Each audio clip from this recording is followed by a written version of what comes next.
Nyebelin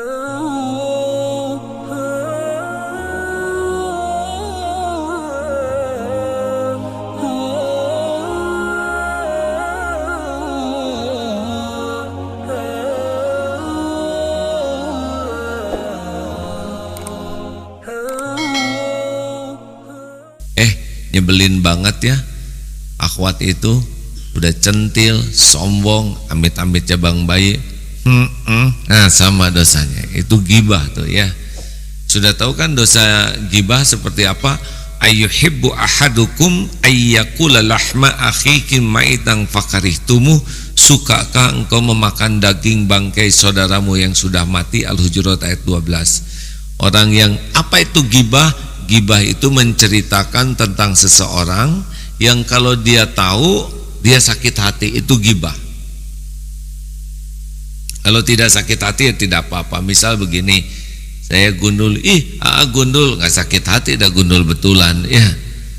Tapi kalau ada yang dia gundul tapi dia tidak suka disebut gundul, nah kita nyebut tuh si gundul tuh di belakang. Nah itu sudah bisa jadi dosa. Jadi jangan menyepakati. Ini mau dengar jawabannya atau mau ngobrol? Kan? Ayo. Baik. Saya hati-hati ngomongnya, takut menyakiti. Jadi kita harus tidak sepakat dulu, tidak boleh menyetujui perkataan buruk orang. Yang kedua, ya kita harus bantu orang tersebut tahu ilmunya. Karena ada orang yang berkata tidak tahu ilmunya dan menganggap itu suatu hal yang biasa. Nyet kemana? Kata nying gitu ada. Ada itu yang ngobrol teh hewan saja. Dan dia tidak merasa bersalah itu. Mungkin lingkungannya yang kurang baik sehingga kita membantu. Jadi kalau lihat orang salah tuh posisi kita bukan menghakimi, tapi posisi kita adalah belajar dari kesalahan orang dan ladang amal bagi kita untuk membantu memperbaikinya. Ngobrol aja tuh. Ya yang nanya yang sebelahnya apa, ngobrol apa? Kasihkan mikrofonnya. Ayo silakan.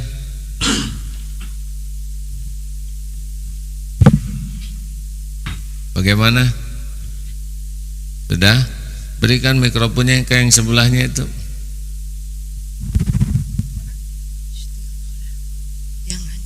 Enggak? Ya baik. Selanjutnya ada pertanyaan? Ya deh.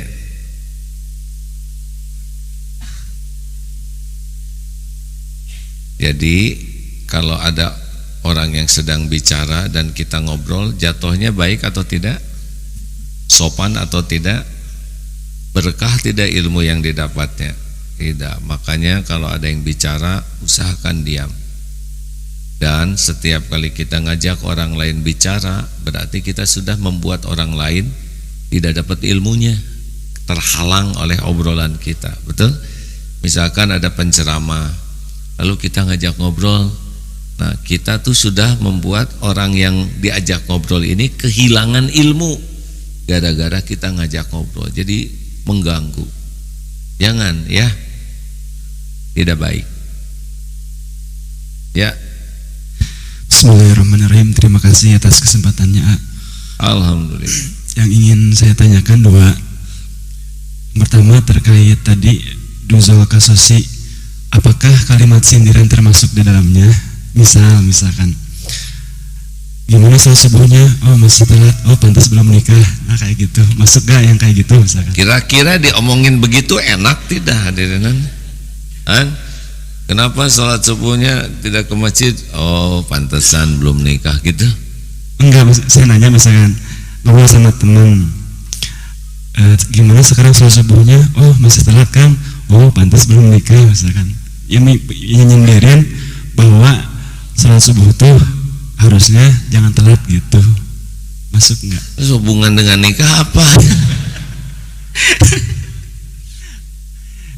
Ya sindirannya diarahkan yang berhubungan dengan dia gitu. Jadi biar dia juga. Kira-kira enak nggak dia disindir gitu? Jawab.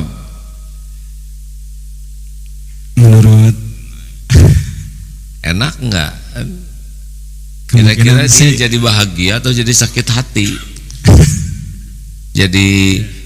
jadi soleh atau jadi enek? Hati-hati aja.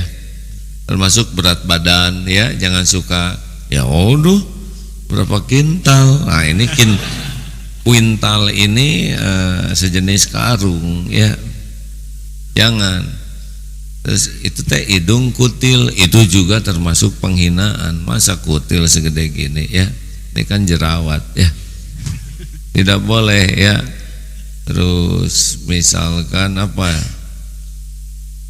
Six pack, kamu mah bukan six pack, Sigman kata. Nah, Sigman itu kan hamil 6 bulan. Jangan hadirin. Atau lihat yang keriput, kamu kok seperti dorok-dorok kacayan, kerupuk kulit direndam, ini kan dolim. Tidak boleh. Janganlah, walaupun lucu tapi menyakiti. Pertanyaan kedua, yang terkait yang kedua, bagaimana kalau seorang pemimpin ngobrolnya itu mengajak, mengarahkan, membimbing, bisa benar-benar terhindar dari nuzul kasus ini? Terima kasih. Ya, kemarin ada yang tanya, saya tuh di kantor komandan, gimana saya nggak marah kalau lihat sepatu prajurit masih ada yang kotor? Atau kenapa sepatu kotor dimarah? Sepatu kotor mah dibersihkan, ya kan? Caranya kalau sedang apel, lihat prajurit yang sepatunya kotor, bagaimana sikap komandan? Gampang, deketin, bawa sikat, bawa semir, sikat oleh komandan itu sepatunya, dijamin itu. Sambil tegak begini, sepatu disikat komandan, itu mah lebih ngegibri kata hadirin. Daripada pakai mata kamu. Dari tadi juga dipakai Pak. Apalagi pertanyaan, di mana mata kamu? Siap, ini Pak. Saya juga sudah tahu monyong. Nah, jadi yang monyongnya komandan ya. Kalau lihat sepatu kotor, tidak usah dimarah, sikat saja. Coba efeknya luar biasa tidak? Bagaimana seorang prajuritnya sepatunya disikat oleh komandannya? Pasti dia, aduh, tidak mau mengulangi. Itu lebih hebat daripada perkataan. Ya, akhwat. Ya. Boleh dibantu mikrofonnya?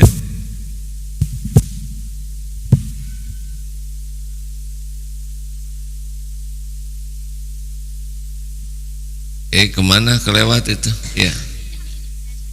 Mungkin dilihat dulu yang mau dikasihnya yang mana ya. Assalamualaikum warahmatullahi wabarakatuh. Waalaikumsalam warahmatullahi wabarakatuh. Mau nanya, bagaimana sikap kita terhadap orang yang dujul kasosi terhadap kita, dan bagaimana agar hati kita tetap sabar menanggapi orang yang dujul kasosi kepada kita? Pertanyaan yang kedua. Dulu.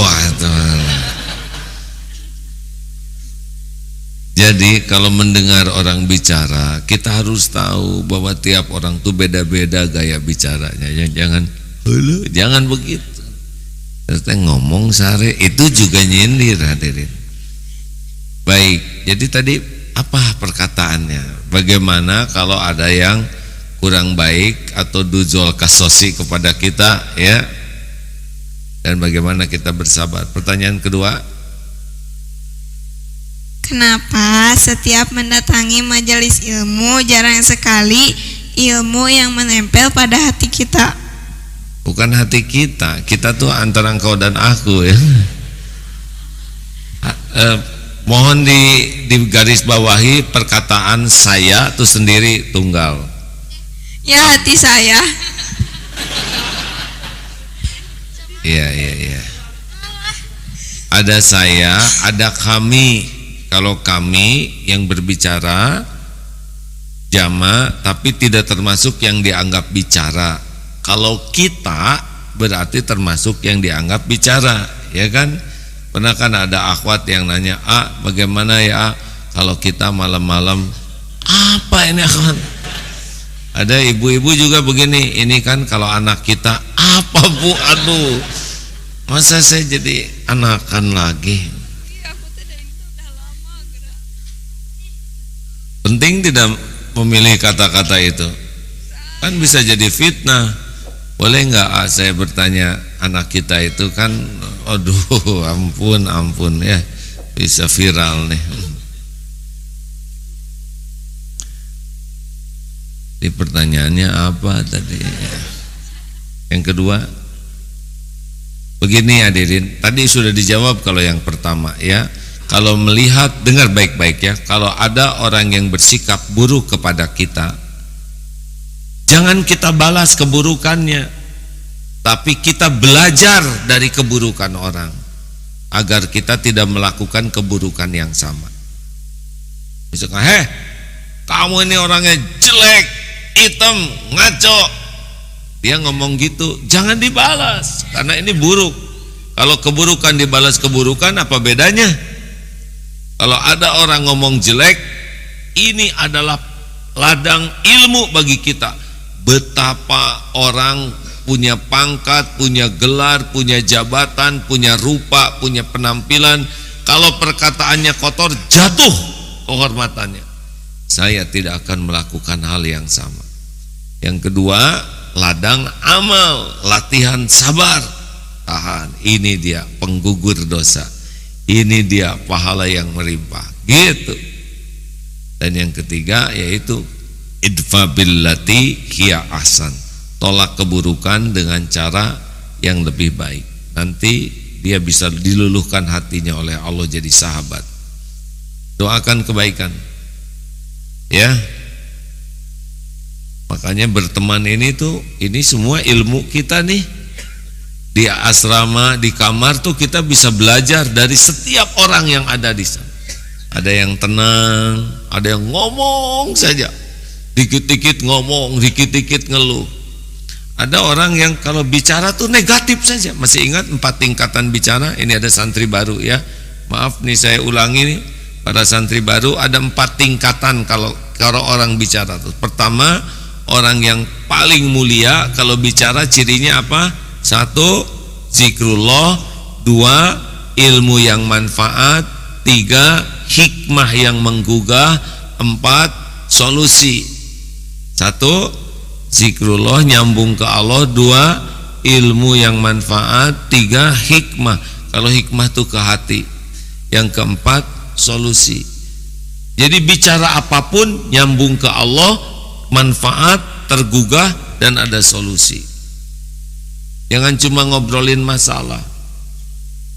Ciri orang yang kedua yaitu orang biasa, yaitu obrolannya tuh kecenderungannya, cirinya ngobrolin peristiwa, kejadian demi kejadian yang dia lihat, dia dengar, diobrolin, tapi tidak jadi zikir, tidak jadi ilmu, tidak jadi hikmah, tidak jadi solusi. Ini mubazir lah, buang waktu. Tapi ada yang lebih rendah lagi, utama, biasa, rendah. Orang yang rendahan kalau bicara ada cirinya, yaitu negatif, mengeluh, mencela, ngerasullah, pokoknya enggak pernah keluar dari sana. Hidup saya bangun tidur pinggang nih sakit nih, kolesterol naik, kacau pisan hirup teh begitu. Kepala lagi pusing, serasa belah nih, amit cepang bayi gitu. Mau dia menguap, bau apa lagi ini? Lah kan dia yang menguap. Mau makan juga bosan makanan ini, nasi goreng, goreng nasi, nasi goreng. Emang 2 kata-katanya tapi sama bentuknya, nasi goreng dengan goreng nasi. Pas dikasih deh kurang asin, digaremin kurang banyak. Udah mana sambelnya, sambelnya juga kurang pedas lagi, ngomel terus dan habis ya. Pernah dengar orang yang hidupnya ngomel terus? Pernah dengar tidak? Ngomel, mengeluh, pernah dengar enggak? Jelas enggak suaranya?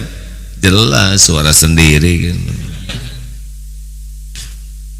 Pokoknya kalau orang yang rendahan itu wajahnya tuh enggak pernah nyaman.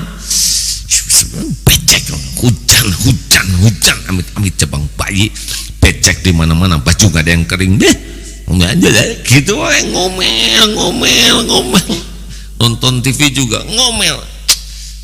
Ini apaan sih acara kayak gini ditayangkan ngaco bener, tinggal dimatiin aja, tapi udah ditonton ya. Sepak bola juga marah-marah, ke pinggir belum, ke tengah lagi. Dia sih dipakai harus keluarin dia. Siapa? Cuman penonton aja ya, wasit bukan, official bukan, tapi ngomel amit-amit. Bahkan sudah nonton sepak bola tuh dibahas lagi, padahal udah selesai sepak bolanya dan dua-duanya nonton. Coba kalau tadi nggak gol, udah jelas gol ya.